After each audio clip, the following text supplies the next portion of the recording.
Hi friends, அஸ்ஸலாமு அலைக்கும். Welcome to லஹீஸ் சிசில் அண்ட் ஸ்பைஸ். இன்றைக்கி நம்ம சேனலில் ஒரு புது ரெசிபி நம்ம பார்க்க போகிறோம். ஸோ அந்த ரெசிபியோட நேம் வந்து மட்டன் தக்கடி. என்னோடய சேனலை ஃபஸ்ட் டைம் பார்க்குறீங்கன்னா சப்ஸ்கிரைப் பண்ணிக்கோங்க. பக்கத்தில் இருக்க பெல் ஐக்கானை கிளிக் பண்ணிங்கன்னா என்னோடய வீடியோ நோட்டிஃபிகேஷன் உங்களுக்கு உடனே வரும். இப்போ வாங்க வீடியோக்குள்ளே போகலாம். ஸோ இந்த ரெசிபி வந்து ரொம்ப ஃபேமஸான ஒரு டிஷ் இது. எங்கள் ஊரில் இது ரொம்ப ஃபேமஸ்ஸு. இந்த ரெசிபி வந்து ரம்ஜான், பக்ரீத் அந்த மாதிரி டைமில் வந்து ஊருங்களில் எல்லார் வீட்லேயும் இது வந்து காலையில் நாஸ்டாவாக செய்வாங்க. ஸோ இது வந்து ரொம்ப சூப்பராக இருக்கும். இது எங்கள் அம்மாவோட சிக்னேச்சர் டிஷ் இது. ஸோ சண்டே ஸ்பெஷலாக நேற்று எங்கள் அம்மா வீட்டுக்கு போயிருந்தோம். ஸோ எங்கள் அம்மா வந்து எங்களுக்காக இது செஞ்சு கொடுத்தாங்க. இது வந்து ஒரு 15 பேர் சாப்பிட்ற அளவுக்கு இதை வந்து செய்கிறாங்க. ஸோ இதோட ஃபுல் ரெசிபி எல்லாமே டிஸ்கிரிப்ஷனில் கொடுக்குறேன்.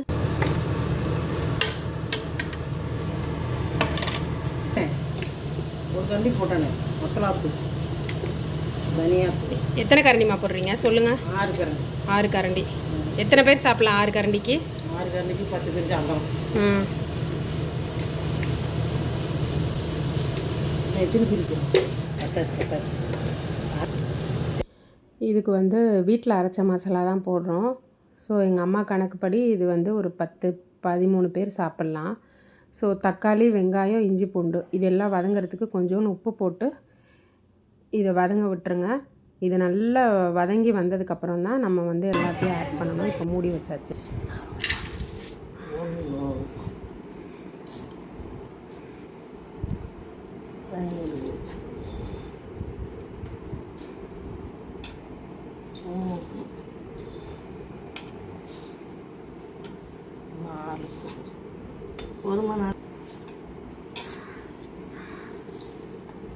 இது தக்கடி 2 வெங்காயம் போட முடியாமா?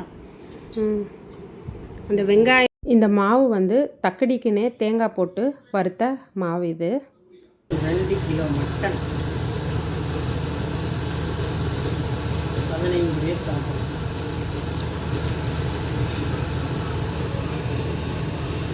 இப்போ வந்து வெங்காயம், தக்காளி, இஞ்சி, பூண்டு, கொத்தமல்லி, புதினா எல்லாமே நல்லா வதங்கிருச்சு. இப்போ வந்து நம்ம கறியை போட்டு பரட்டி அதையும் வந்து ஒரு 5 நிமிஷம் வந்து நல்லா வதங்க விடணும் எண்ணெயிலேயே.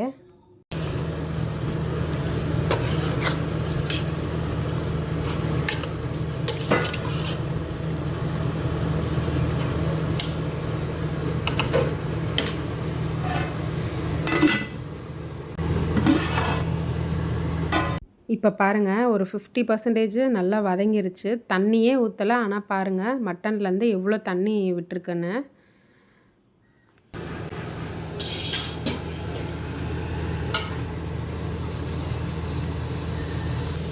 இப்போ நம்ம வந்து இதுக்கு தேவையான மசாலா வந்து 6 டேபிள் ஸ்பூன் எடுத்து வச்சுருந்தோம். 1 டேபிள் ஸ்பூன் அதிகமாகவே அம்மா போட்டாங்க. ஸோ இதை வந்து இந்த மாதிரி தண்ணியில் கரைச்சி இதை வந்து நம்ம மட்டனோட சேர்த்து இதையும் வந்து ஒரு 10 நிமிஷம் வந்து நல்ல மீடியம் ஃப்ளேம்லேயே மூடி போட்டு வச்சிடணும். வச்சுட்டு குக்கரில் விசில், கறி நம்ம வேகிற அளவுக்கு நம்ம கறியை பொறுத்து விசில் நீங்கள் ஒரு 4-5 விசில் போட்டு எடுத்துக்கோங்க.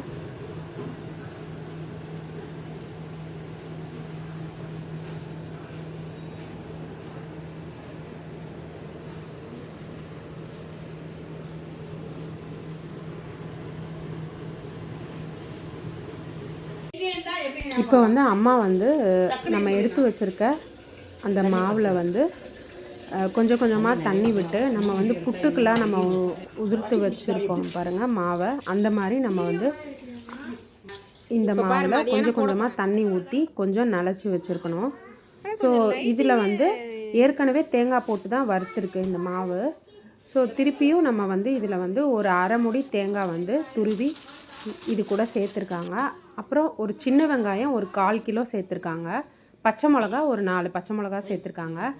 ஸோ இந்த உருண்டையில் டேஸ்ட்டே இந்த பச்சை மிளகா, சின்ன வெங்காயம், கருவேப்பிலை கொஞ்சம் சேர்த்துருக்காங்க, 2 கொத்து கருவேப்பிலை. ஸோ இதுதான் இந்த மாவோட டேஸ்ட்டே. இந்த மாவை வந்து நல்லா உருண்டையாக பிடிச்சி நம்ம வந்து அந்த மட்டன் குழம்போடு சேர்க்கணும். ஸோ இதுக்கு பேர் தான் வந்து மட்டன் தக்கடி. இது ரொம்ப ஃபேமஸான தக்கடி.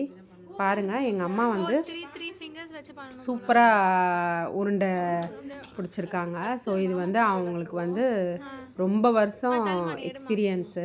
ஸோ எனக்கு கூட இவ்வளோ நாளாச்சு நான் எங்கள் அம்மாக்கிட்ட இந்த மாதிரி கரெக்டான ஷேப்பில் உருண்டை பிடிக்கிறதுக்கு கற்றுக்கல. ஸோ நானுமே இதை வந்து உருண்டை நம்ம நார்மலாக உருண்டை பண்ணுற மாதிரி தான் நான் பண்ணியிருந்தேன். ஸோ எங்கள் அம்மா வந்து அந்த கை ஷேப்பே வேறு மாதிரி இருந்துச்சு, பார்க்கவே அழகாக இருந்துச்சு. பாருங்கள், நான் சூப்பரான நம்ம தக்கடியோட கொலக்கட்டை வந்து ரெடி ஆகிடுச்சு. இப்போ குக்கரை ஓப்பன் பண்ணிவிட்டு மட்டன் வெந்திருக்கா அப்படின்னு சொல்லி பார்த்துட்டு, இப்போது இதில் வந்து இந்த ஸ்டெப்பை தான் இப்போ நீங்கள் ரொம்ப கேர்ஃபுல்லாக கவனிக்கணும். இப்போ வந்து இதில் வந்து இந்த குழம்பையும் இந்த மட்டனையும் குழம்பையும் தனித்தனியாக நம்ம வந்து பிரிக்க போகிறோம். ஸோ இப்போ வந்து அடுப்பில் வந்து ஒரு பெரிய சட்டி வச்சு அம்மா வந்து அதில் ஒரு 2 லிட்டர் தண்ணி ஊற்றிருக்காங்க. ஊற்றிட்டு அதில் 2 டேபிள் ஸ்பூன் வந்து மிளகாத்தூள் சேர்த்துருக்காங்க அதில். ஸோ இது வந்து பச்சை வாடை வருமானு கேட்டிங்கன்னா இல்லை, அந்த மாதிரிலாம் எதுவுமே வராது. ஸோ அந்த தண்ணியில் வந்து நம்ம மட்டன் குழம்ப மட்டும் தனியாக எடுத்து வச்சுருக்கோம் பாருங்கள், அதை வந்து அந்த குழம்போடு சேர்த்து நல்லா கொதிக்க விடணும். நல்ல 4 பக்கமும் நல்லா பபிள்ஸ் வந்து இந்த மாதிரி கொதித்ததுக்கப்புறம் நம்ம கொலக்கட்டை பிடிச்சி வச்சுருக்கோம் பாருங்கள், அதை ஒன்று ஒன்றா சேர்க்கணும். மொத்தமாக அப்படியே போட்டுறக்கூடாது, உடஞ்சி அது ஒரு மாதிரி ஆயிரும். ஸோ இதை வந்து ஒன்று ஒன்றா சேர்க்கணும். சேர்த்துட்டு இதை ஒரு 5 நிமிஷத்துக்கு ஒரு தடவை இதை வந்து லைட்டாக ஒரு தோசை கரண்டியோ இல்லை ஒரு ஃப்ளாட்டான ஒரு இது உட்டன் கரண்டியை வச்சு நம்ம வந்து லைட்டாக வந்து ஒரு 5 நிமிஷத்துக்கு ஒருக்கா லைட்டாக வந்து கிளறி விடணும். ஸோ ரொம்ப நம்ம வந்து எப்போவும் கிளற மாதிரி கிளறி விட்டோம்னா இந்த உருண்டையெல்லாம் உடஞ்சிரும். ஸோ இது நல்ல உருண்டை வேகணும். நான் வந்து இது செஞ்சதுக்கப்புறம் லாஸ்ட் கிளிப்பு எடுக்காமல் விட்டுட்டேன். அதுக்கப்புறம் பிளேட்டிங் மட்டும்தான் நான் வந்து வீடியோ எடுத்தேன். ஸோ பாருங்கள், நம்ம தக்கடி வந்து சூப்பராக ரெடி ஆகிடுச்சு. மட்டன் தக்கடி பாருங்கள் எவ்வளோ சூப்பராக இருக்குது பாருங்கள். இந்த மாதிரி நம்ம வந்து சாப்பிடும்போது இப்படி வந்து கட் பண்ணிவிட்டு நம்ம அது மேலே குழம்பு ஊற்றி சாப்பிட்டோன்னா செம்ம டேஸ்ட்டாக இருக்கும். கண்டிப்பாக இந்த ரெசிபியை வந்து கண்டிப்பாக ட்ரை பண்ணி பாருங்கள். சூப்பர் அல்டிமேட் டேஸ்ட்டாக இருக்கும். ஸோ இது எங்கள் ஊரில் ரொம்ப ஃபேமஸ்ஸு. உங்கள் ஊர்லேயும் இந்த மாதிரி நீங்கள் செய்வீங்களா அப்படின்னு சொல்லி கமெண்ட் பண்ணுங்கள். இந்த வீடியோ பிடிச்சிருந்துச்சுன்னா லைக் பண்ணிவிட்டு உங்கள் ஃப்ரெண்ட்ஸ் அண்ட் ஃபேமிலிக்கு ஷேர் பண்ணுங்கள். தேங்க்ஸ் ஃபார் வாட்சிங். பாய்.